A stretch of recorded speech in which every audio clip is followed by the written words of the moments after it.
Here's our last lesson on factoring. Yay!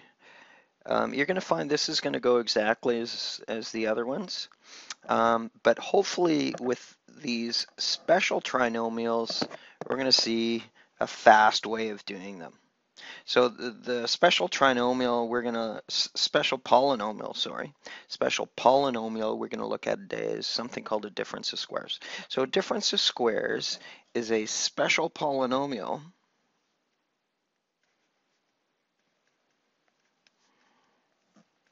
with two terms.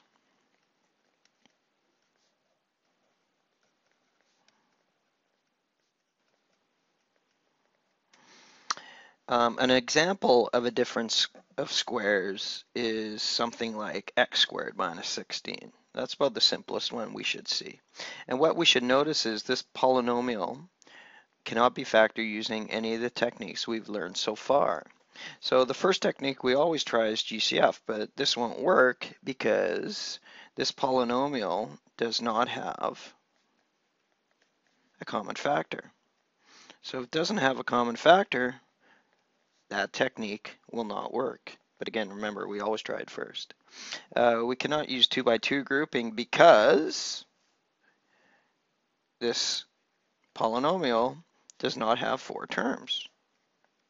And that's what 2 by 2 grouping works for, when we have 4 terms.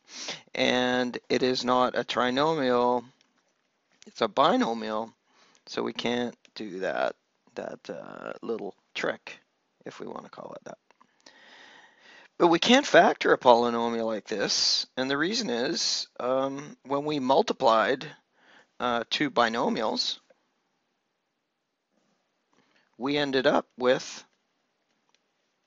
something that looks like x squared minus 16.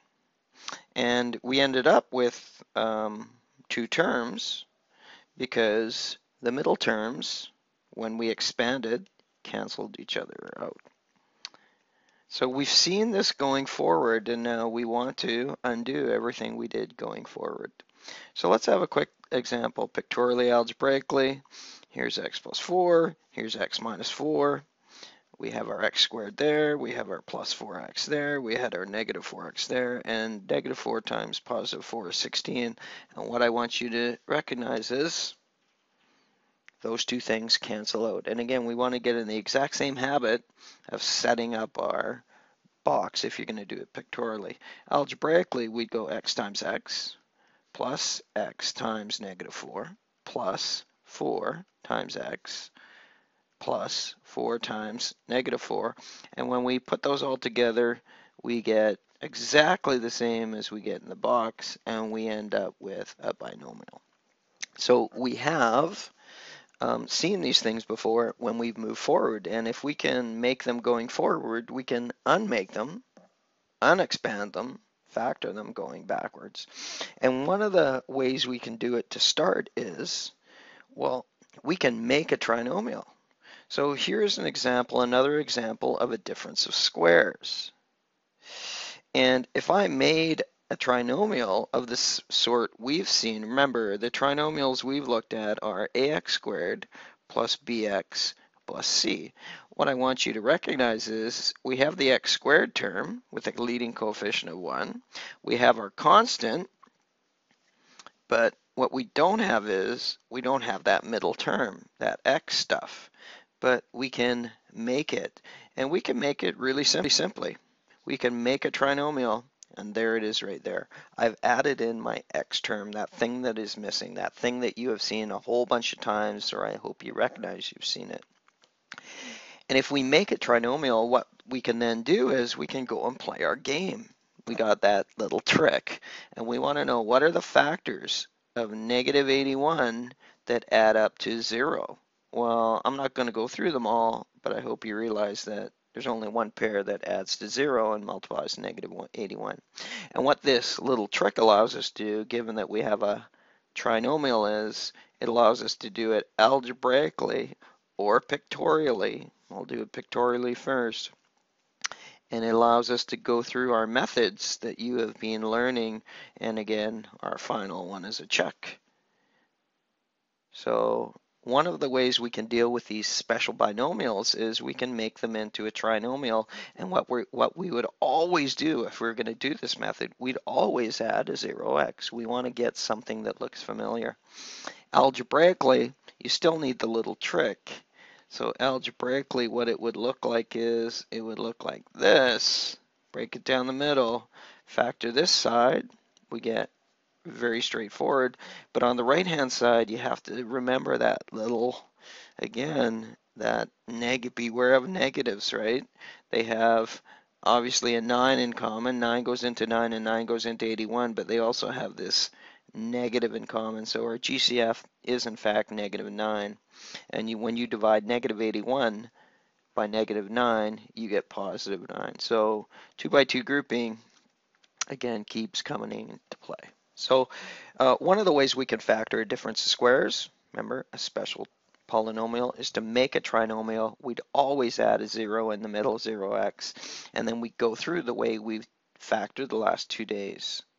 But I want to look at maybe a easier, faster way of doing it, and this only works if you recognize a pattern and then ultimately you recognize what you see.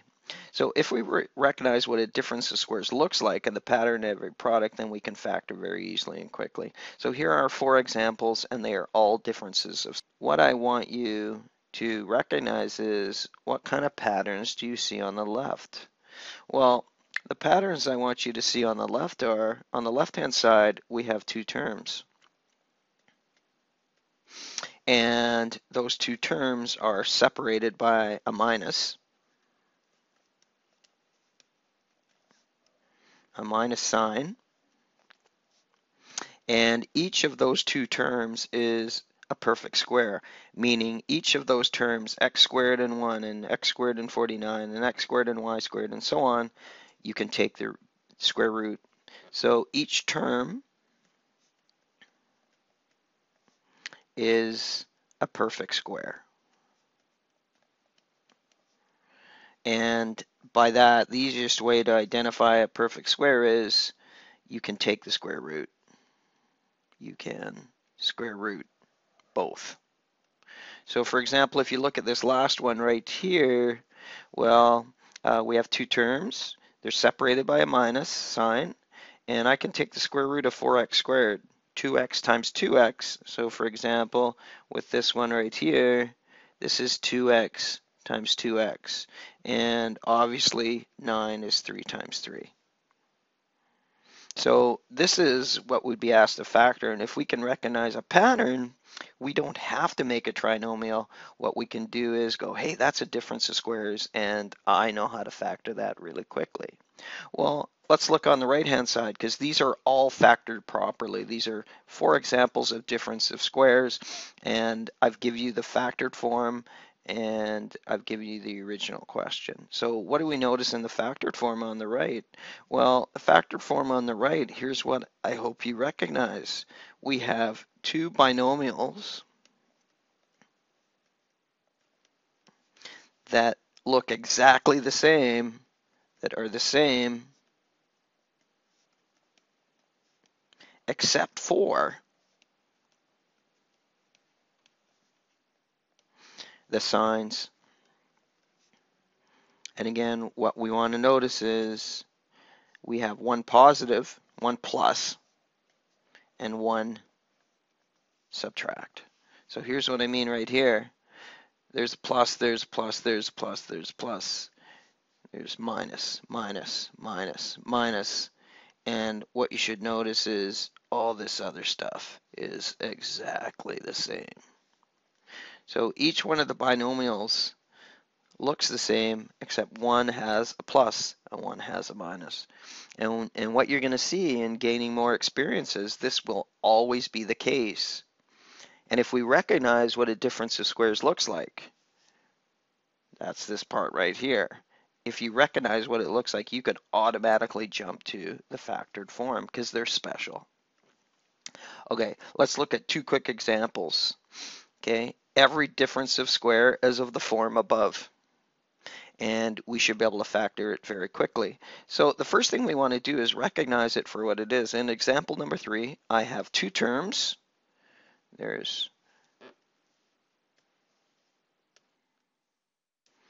I have two terms. They are separated by a minus, and I can take the square root of both of these. That is a difference of squares. And the fast way of factoring it is we always get a difference of squares by multiplying two binomials. And if we notice the pattern above, we take the square root of 4x squared and put it in the first place of each binomial. We take the square root of the last term, 25, and we put it in each binomial. And we have to make one a positive, one a negative. Now again, this fits the pattern, one a positive, one a negative. But what I want you to remember is if you have one positive and one negative, this represents the O and the I part in FOIL. And 2x times negative 5 is equal to negative 10x, and 2x times positive 5 is equal to positive 10x, and of course they cancel each other out, and we're just left with the F and the L if you want to think about FOIL. So again, the alternative is you put in a 0x in the middle and you go through the whole trinomial bit. Okay, let's have a look at example number 4. Well, example number 4, hey, let's see, does this fit our pattern? I have two terms separated by a minus, except I can't take the square root of 27, and I can't take the square root of 3. Nothing times itself equals 3 when we talk about integers. So I guess this isn't a difference of square, except it is. It's just hidden a bit. Recall, the first factoring technique you always try is a GCF. And in this example right here, 3 goes into 27 and negative 3. And when we factor out a 3 using our GCF, we end up with this in brackets, which is a difference of squares. I have two terms. They are separated by a minus. 3x times 3x is 9x squared, and 1 times 1 is 1.